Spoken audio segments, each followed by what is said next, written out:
जन्माष्टमी का special programme कर रहे हैं वृंदावन से लाइव। और हम लोग बैठे हैं इस समय मीराबाई के प्राचीन मंदिर में।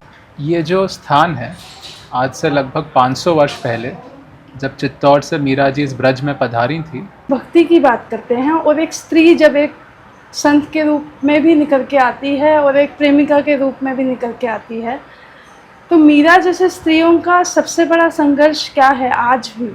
मेरे कन्हैया के पास आओ, आपको हर एक चीज जीव जंतु सबके दर्शन वहाँ पे हो जाएंगे। हम कृष्ण और राधा को देखते हैं तो आज के समय में अंग्रेजी में जब हम लव अफेयर कहते हैं, ये उस समय का लव अफेयर ही है। पहली बात तो ब्रज में कोई पुरुष है नहीं क्योंकि यहाँ तो जब हमारे महादेव आए थे वो भी गोपी रूप धारण करके आए थे, गोपेश्वर महादेव कहलाए थे। मथुरा वृंदावन की संस्कृति में क्या अंतर है? मतलब किसी भी ठाकुर जी के सामने पहले उनकी पत्नी का ही नाम आता है।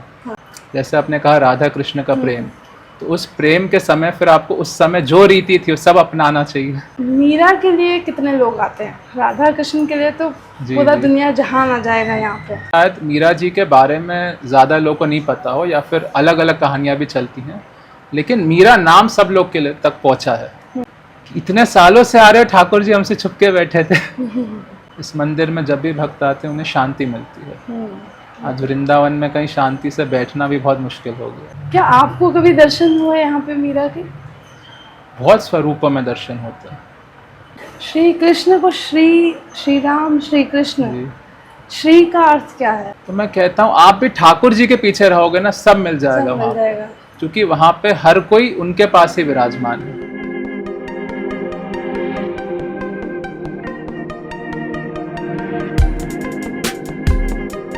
नमस्कार, भारत मेरे साथ यूट्यूब चैनल में आप सभी का स्वागत है। हालांकि मुझे नमस्कार ना कह के राधे राधे कहना चाहिए, क्योंकि हम ये जन्माष्टमी का स्पेशल प्रोग्राम कर रहे हैं और इस समय हम आपके सामने हैं वृंदावन से लाइव। और हम लोग बैठे हैं इस समय मीराबाई के प्राचीन मंदिर में और मेरे साथ महाराज रुद्र प्रताप सिंह जी है। महाराज जी राधे राधे, बहुत बहुत स्वागत है हमारे चैनल पे।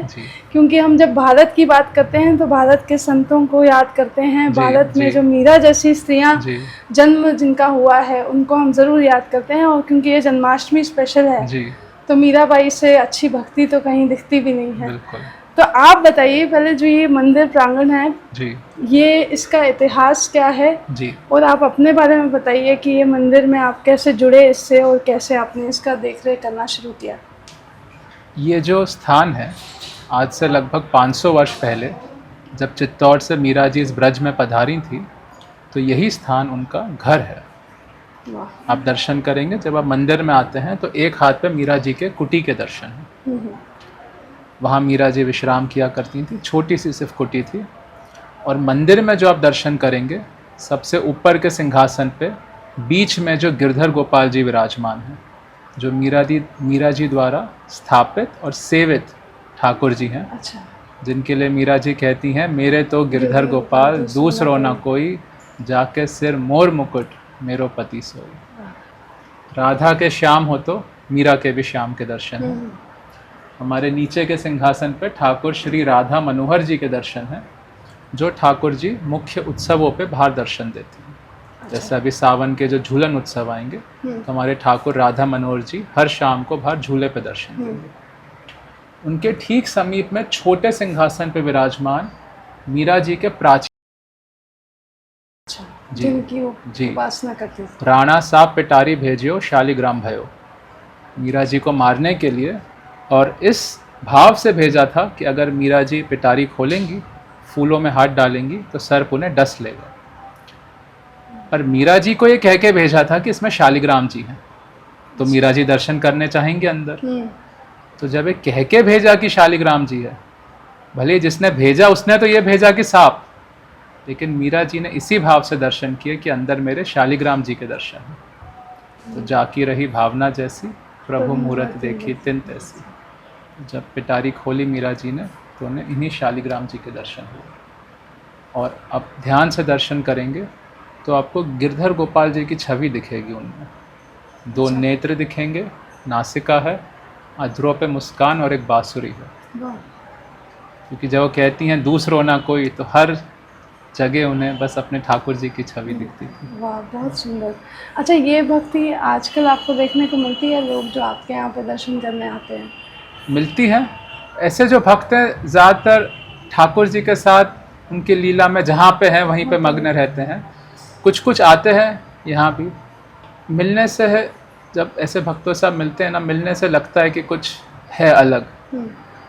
जब आप नॉर्मली जो लोगों से मिलेंगे तो लोग परेशान रहते हैं, भटके रहते हैं, पर ये जो भक्त रहते हैं ये अपनी मस्ती में रहते हैं। हाँ। ठाकुर जी के साथ हमेशा, क्योंकि ठाकुर जी उनके साथ चल रहे हैं हर पल और उन्हें महसूस होता है।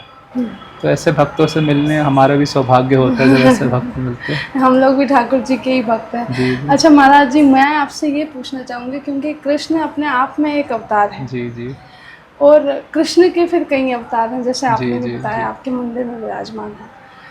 तो इन अवतारों में फ़र्क क्या है? क्या आपस में इनका क्या जैसे अंतर आप क्या है? जो राधा मनोहर जी की बात कर रहे हैं, हम्म, ये तो राधा कृष्ण जी की छवि है जो हमारे पूर्वजों ने स्थापित करी थी। जो हमारे ऊपर के ठाकुर जी हैं ये अचल विग्रह हैं। ये किसी भी उत्सव पे वहाँ से आगे चल के नहीं आते। जैसे अब बिहारी जी आपने देखा झूले के समय आगे आते हैं। जो हमारे राधा मनोहर जी महाराज हैं ये चल विग्रह हैं। अच्छा। तो ये उत्सवों पे बाहर दर्शन देते हैं। जब जन्माष्टमी होती है तो सबसे पहले इन्हीं का हम सेवन करते हैं, सेवा करते हैं इन्हीं की।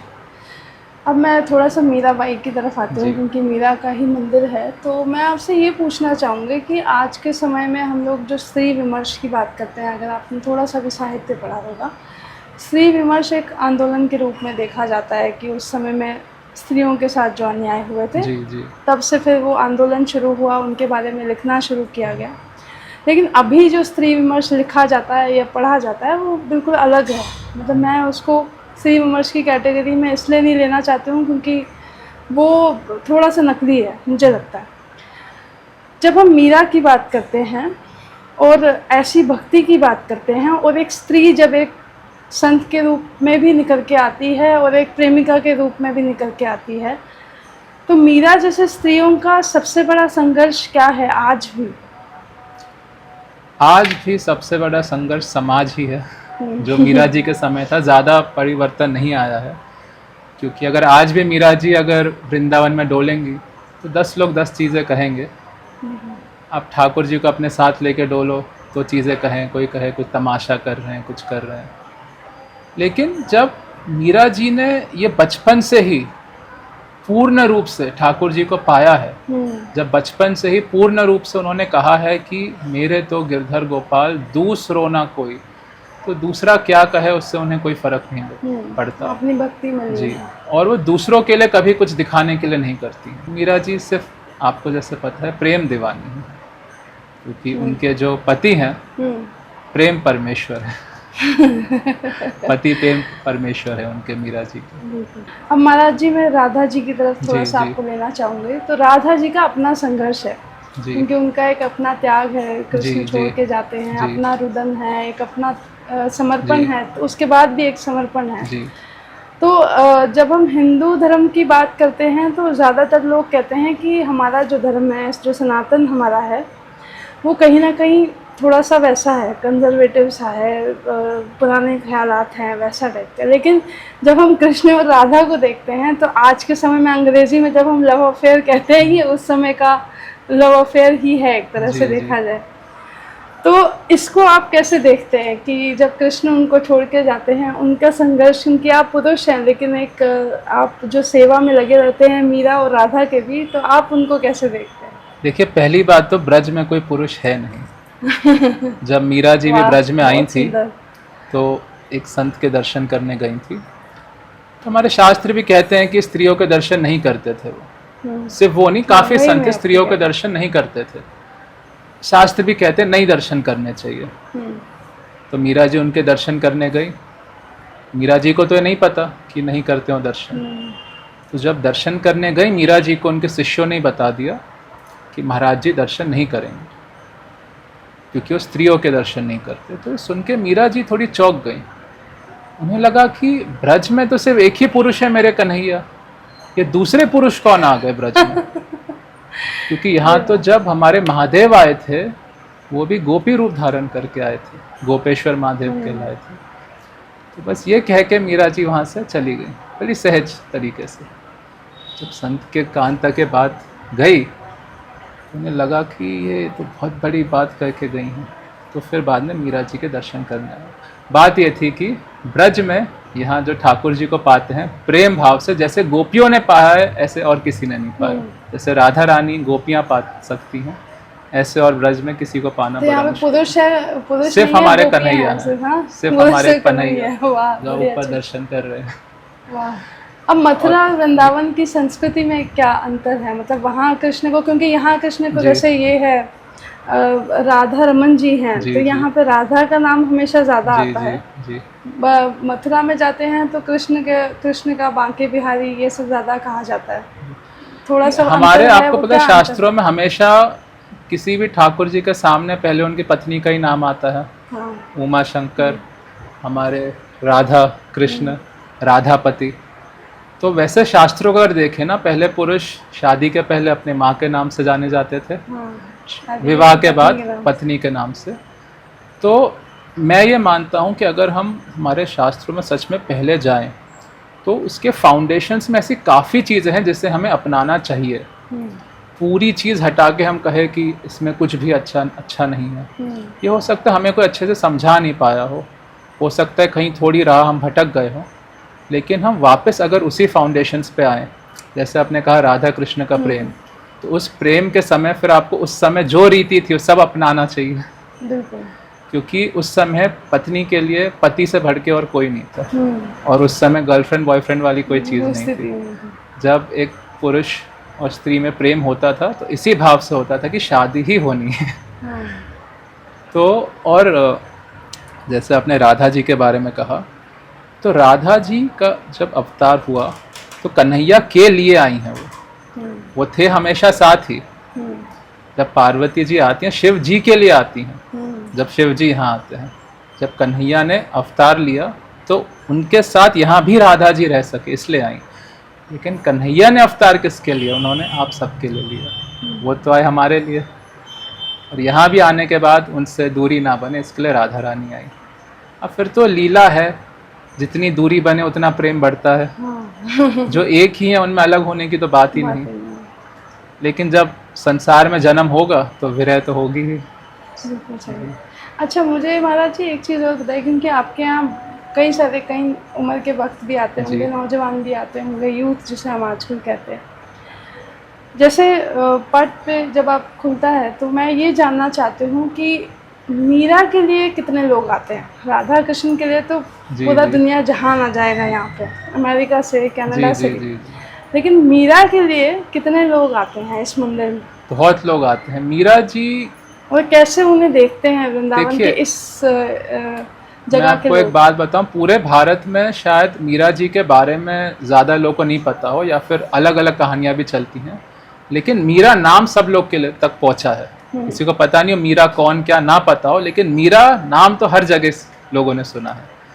तो जब भक्त यहाँ आते हैं, कई तो कई सालों से आ रहे हैं, उनको पता ही नहीं मीरा जी का भी स्थान है। तो एक दिन ऐसी कोई घटना होती है, कोई लीला होती है कि ठाकुर जी कोई स्वरूप में आते हैं, उनसे पूछते हैं आपने मीरा जी का मंदिर नहीं दर्शन किया? क्योंकि निधिवन पास में ही है। तो उन्हें लगता है इतने समय से निधिवन जा रहे हैं, राधा रमन जा रहे हैं, राधा दामोदर जा रहे हैं, ऐसे आज कैसे हुआ, अब तक पता ही ना चला। उसमें भी अलग ही आनंद है। इतने सालों से आ रहे ठाकुर जी हमसे छुपके बैठे थे। उसका अलग आनंद है।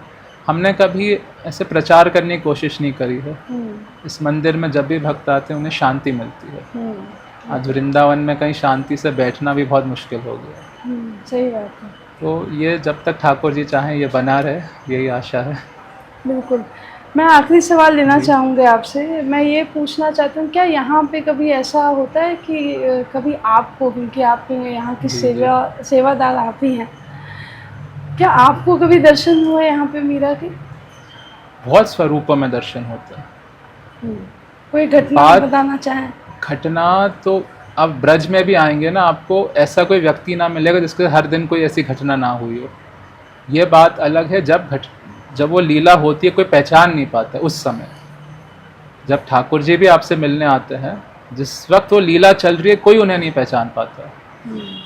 इसलिए मीरा जी भी कहती हैं, कोई कहियो रे प्रभु आवन की, वो कब आते हैं मुझे कोई बता देना। कि ब्रज में आप पूछेंगे बहुत लीलाएं होती हैं। हमारे भक्त भी कोई कोई आते हैं, बताते हैं। एक भक्त आए थे बड़ी दूर से, कई सालों से आ रहे थे, कई सालों से। तो मेरे पिताजी पिछले साल शांत हुए थे, तो भक्त आए और बोले कि यहाँ एक वो महिला बैठती हैं, सुंदर सी हैं, हमें हमेशा प्रसाद दिया करती थी, इस बार कहाँ हैं वो, दर्शन नहीं हो रहे। तो मेरे पिताजी तो हमेशा से यहाँ सेवा करते आए हैं और हम मंदिर छोड़ के कहीं जा नहीं सकते। वो कहते जब भी मैं आता था मंदिर में कोई नहीं रहता, सिर्फ वो बैठी रहती थी और मुझे बाहर से प्रसाद उनके पास रहता था, प्रसाद देती थी। हम भी सब सोच के आश्चर्यचकित थे। और हर बार जब वो आए, अब एक बार कभी कोई किसी ने प्रसाद दे दिया, हर बार जब वो आए उन्हें वही मिले और घंटों तक वो बैठे रहे। तो ऐसे लीला उन्हें नहीं पता था किससे मिल रहे उस समय।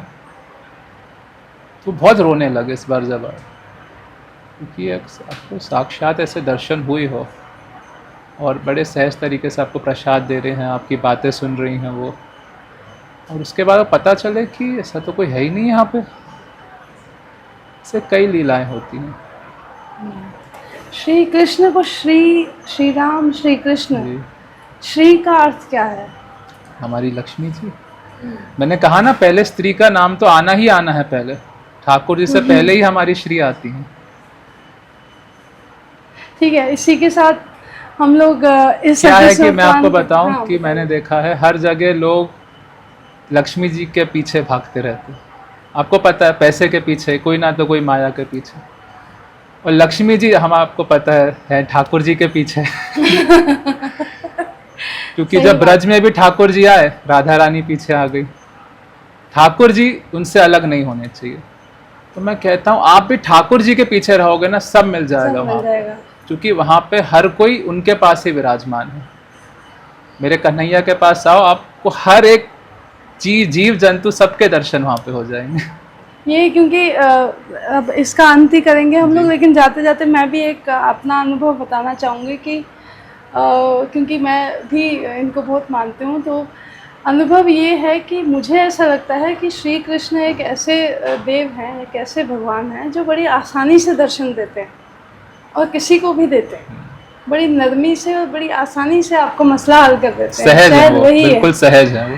शायद वही है जो मतलब अर्जुन के बाद में, अगर आप अर्जुन की तरह उनकी भक्ति करें तो वो आपके सारे जो हैं, जितने भी आपके मसले हैं वो हल करते हैं। ये भी तो मजे की बात है, अर्जुन खुद ना पहचान पाए थे किसके संग है वो। वही मैं कह रही हूँ। तो वो तो बात है, आपको सबको ऐसे ही बर्ताव करना पड़ेगा, मेरे कन्हैया ही हो, क्योंकि है वो, आप पहचान ना पाओ अलग बात। तो हम भी यही मानते हैं कि ब्रज में हमारे कन्हैया बाल रूप में तो इतना घूमते हैं ना ब्रज में। आप बाहर भी लोगों से किस्से पूछेंगे, बाल रूप के बहुत किस्से, बाल रूप के हमें जो भक्त बताते हैं, बाल रूप के बहुत किस्से, 10 से 11 वर्ष के आयु के बच्चे के बहुत है। यहाँ की यही लीला, अगर ब्रज में आपको सहज नहीं मिले तो और कहाँ मिलेंगे? यहाँ तो सबको सहज मिलेंगे। तो इसी के साथ हम लोग इस एपिसोड का अंत करते हैं। बहुत ही सुंदर बातचीत। महाराज जी आपका बहुत बहुत धन्यवाद। और ये भी आपको कहेंगे कि मीरा के मंदिर हम लोग ज़रूर आते रहेंगे। बड़ा अच्छा लगा, बहुत शांत वातावरण है और इसकी खूबसूरती यही है कि ये मंदिर वैसा ही है जैसे उस समय था, इसमें कोई चेंज नहीं है, कुछ बदलाव नहीं है। बहुत बहुत धन्यवाद।